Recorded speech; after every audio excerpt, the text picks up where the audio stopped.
So one of the many predicaments that newer traders typically will find themselves in very early on is finding the right information. And one of the right pieces of information that they want to kind of come across is how do I make a watch list, right? How do I go about putting stocks that I might want to trade on my actual watch list? Like, how do I go about that? What's the process behind that? And if that's you, you've come to the right place. This is the video for you. We are going to talk about the process that I go through as a millionaire day trader, how I make my watch list. What's the process behind that?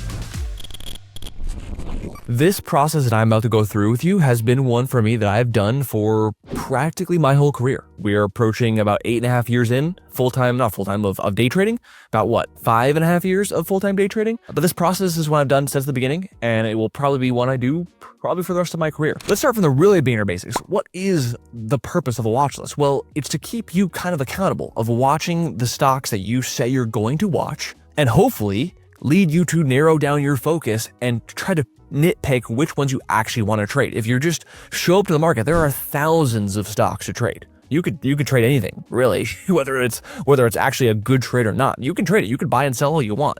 So really narrowing it down to a list of, 5, 10, 15 stocks is going to make it very helpful for you to really have that tunnel vision and focus on the best chance of you getting profitable. Now, how do you actually go about finding those stocks? It's different for everybody. My scan is very, very simple. And I'm sure you've heard it many times if you've been around anywhere online in the stock trading community, at least in the small cap space. I want to scan for the biggest percent gainers. It is very simple. And I mean, truly very simple. You could scan for that much alone. So here's a scanner I use stocks to trade. Been using them since the beginning. So I would go to scans. I want to do $20 and under. Let's do, $20 and under. And it's going to pop up something like this. It literally has, I don't know how many options it gives you. It gives 277 results. Okay, there's a ton in here. All right. First off, I want to scan for something 5 cents and above. I actually already have it in there. For 1 million shares in volume traded. Now, granted, this is not an end all be all. You could pick as many as you want. You could do 10 million. You could do 100,000. You could do 10,000 shares in traded volume. You do whatever you want. I pick 1 million. It's a good kind of sweet spot for me. I want to do 10% up on the day. And trades, I do at least 300. That's really for me to make sure it's actually liquid. That would be the same as if I'm putting dollar volume. Instead of doing actual share volume and trades volume, I would just put in a dollar volume amount. But again, I like to do it in trades and amount of shares. Again, you could pick whatever you want. The important part here is you have 10% or more up in the day. You can do 15, you can do 20 if you want to be picky, but I think 10 is a very base minimum that a lot of traders that do and that I've learned from that do. So 10% is the nice level. Now, you don't want to really look at the ones that are 10% first. I like to change it to where I'm looking at the biggest first. Okay, so we have RENN, SPPI, ATCH, DDC, etc. So now we have the ones that are up the biggest on the day. Okay, and from there, I will then go into looking at those charts. So we have R in here. Let's look at AREN. So with the tickers you pull up, it's one thing to look at every single chart and try to conjure up something about that chart. When you do that, you're forcing yourself into finding something that might not be there. The reality is, when we are now going through all these charts or these tickers, you then now want to look for a setup that you recognize, and that's a part of your strategy. Now, as a beginning trader, you might not have those things, which is why it's important to scan and try to look at all of them to try to see if you find a pattern in enough tickers that you come across your scans. But when I am scanning, I am now looking for a set list of criteria. And if it pops up for me, then I know, okay, this ticker XYZ, is a possible setup of mine. This ticker ABC over here is a possible setup of mine. If we pull up a chart, and I'm sure we will in this video, where there's nothing I see that's going for it, well, then it's not a setup for me, and I don't put it on the watch list. Okay. So for the first ticker here, AERN, slightly downtrending stock, was a somewhat of a gap and crap on Friday. Now with gap and craps, I don't really. They're one and done kind of days, right? I trade them the first day and not the second. And so because this had its one gap and crap day, there's nothing for me to really do with it the next day. Some traders might do something with it. Some traders might have a setup for on the day 2 of a gap and crap. I don't. So for this one, I'll acknowledge it exists. Maybe I check on it after the end of the next trading day. But the reality is it doesn't need to go on watch list because there's nothing here for me. There's just no trade for my style and what I look for. So we move on. Okay. Next one is SPPL. Okay. So former, what looks like maybe a liquidation play, got done pretty hard from 5 down to 1. However, what really is bringing on its radar is that a run from 30 cents all the way up to about 180s has pulled back and just had a pretty strong bounce day on Friday. Now, it did give back a lot of its gains if we go into the intraday. It did, sell off quite a bit from this morning spike high. Nonetheless, though, this is a runner that people have their eyes on. Now, The only play I could potentially see is a breakout over this like 186 level, right? Maybe a little, early breakout over the 178 level that was set on Friday. But either way, it's quite a ways away if it's in the 130s. Personally, my style, I wouldn't be someone who wants to buy a breakout of a stock that's ran from 130 straight into 180s. Maybe even has a few days of consolidation to get it back into the, 150s, 160s.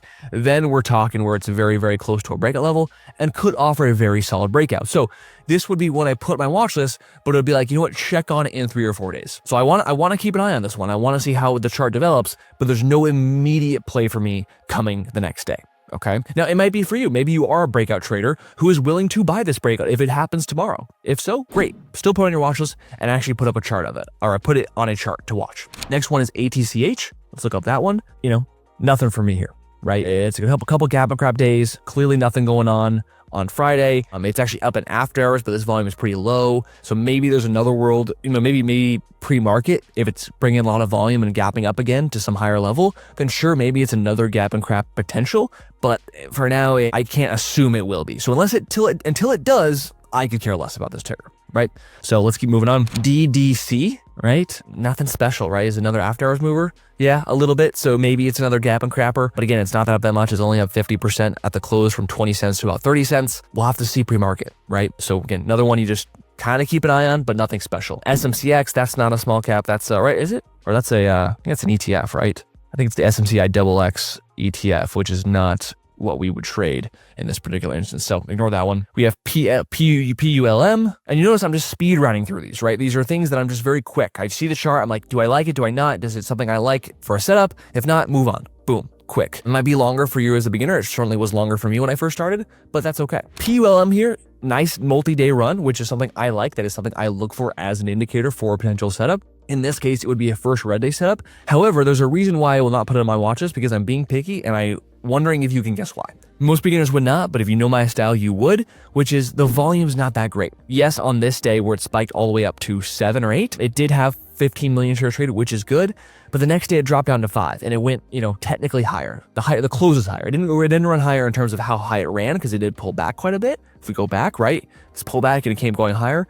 But, that lower volume tells me the run isn't necessarily over yet. It could be over. Don't get me wrong. I don't have a crystal ball. But when I'm looking to short sell a first red day, I want further confirmation that the run is most likely going to be over. And right now, this is looking like it's less likely to be over. It's kind of an inside day. You could easily kind of quote break out over the high 7s coming into the next day. This action after a huge pullback like this does not look like the sign of something that's going to roll over to me and have a red day. It could, but it won't be ideal. And again, me being 8.5 years in, I'm looking for things that are not going to give me headaches. They're going to be pretty straightforward and should be clearly looking pretty straightforward. And this one to me just doesn't look like it, right? 5 years ago, Kyle would have seen this chart and be like, yeah, first red day.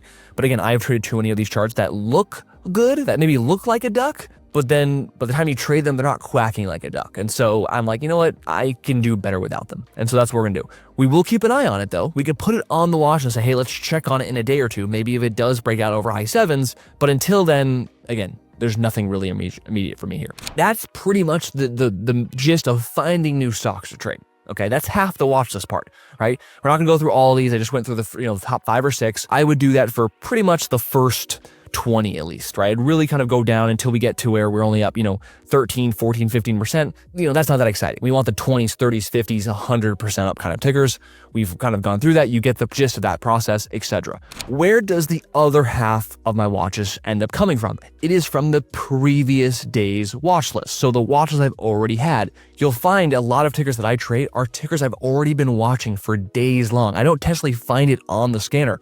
And again, like we did with PLUM, I might pull up PULM 3 days from now and be like, oh great, it's actually setting up even better now for me to actually take a trade. I don't have to scan for it. I scanned for it 3 days ago. But because I put it on a watch list where I know I need to check for it, or I need to at least look at it 24, 48 hours later, that is a big source of a lot of trades that, come into my setups and I end up trading. And so looking at the previous watches I have here on the side are a ton of tickers I check on. The first one, DXYZ, right? Let's pull up that one. That wasn't on my scanner, but guess what? I want to put it on my watches and it's a possible setup. Why? This setup, whereas a multi-day run and then a pullback and now a bounce, a lot of people call this a bounce short. Right, something that might run another couple days into what once was and now still will be some resistance from the previous run up here, only a week ago. could be an opportunity as a short selling kind of setup to get short into some kind of bounce and look for another rollover. That is a very common setup among the short selling small cap space. Okay, boom, there we go, on my watch list, bam. If it bounces any higher, I might want to short it. Okay, let's keep moving on. Next one, BDCC. This is a kind of old school OTC pump and dump. Why? Because I've had it on my watch list for literally months now. It is going higher. If it keeps going higher, I might want to short it. Boom, that's another one on the watch list. If we keep rolling down, Fannie Mae. Fannie Mae has been running, okay? This ticker is the third on my watch list. You know, some people might be looking for a breakout over 325. Personally, I don't like how extended it is from the original breakout of $2. It's already now 50% above that original breakout level, so I won't be buying it, but it is still a runner. It is still an ongoing runner. This could break out, you know, higher over 320s without me and go to 4, and if it does, I want to know about it. Right? That is a huge, huge run, and I will then be looking for it for a possible first red day as a short selling kind of trade, right? So boom, I have it on the watch list. I want to keep it on the watch list. It is clearly continuing to run, and until it stops doing that, there's no reason for me to take it off. Okay. Next one, DJT. Right? This was a recent sell the news with the election. Nothing particularly here for me, but again, I want to keep it on the watch list. I just want to keep an eye on it. What if it bounces again? What if it breaks down? Right? You yourself as a trader might have a specific criteria where if B happens, then I want to be paired for C. Or if 1 happens, I want to be prepared for number 2. So, okay, we'll keep that on the watch list. Nothing for me at the moment. There's DAV. DAV I had up because it looked like a first red day. It did offer it, but now not so much. I can kind of maybe take it off my watch list. Nothing's really special about it right now. Okay. And so, yeah, that's pretty much the gist. I also know on here, I don't want to go too far, but like BTCT, you know, Bitcoin's hot. This one's a hot runner. Okay. Had a nice couple pullbacks the last couple days. You know, no particular setup for me at the moment, but I do know if Bitcoin's not going to stay hot, this probably won't go up. And this is still up 10x from 2 to 20. You know, this might roll over and have more, you know, few red days, you know, in its pocket, you know, under its sleeve. So that is something I'm also watching. So again, it's the mix of scanning for new stocks, seeing where and what setups might be appearing and what might continue to appear in the coming days. So you put it on the watch list and then checking the watch list for the previous days. Like what setups that I did scan for maybe 2 days ago that are still on my watches and they're now setting up again, you know, like DXYZ, right? I was watching DXYZ all last week on this run, you know, didn't really watch it on Friday, but now I'm looking at it and see that it bounced, you know, now I'm going to, you know, adjust and prepare myself for what might come, you know, come the next day. So those are the 2 big components of how I formulate a watch list. Again, it's going to be a little bit different for you. You might be looking for different setups. You might find there's different criteria when you scan that you like. Maybe you hate, you know, looking back at previous watch tickers on your watches and you only look for new tickers on that exact first day. Whatever works for you. But this is mine. It's very straightforward and simple. You know, I did it very quickly for the purpose of this video, but the point is I also can do this quickly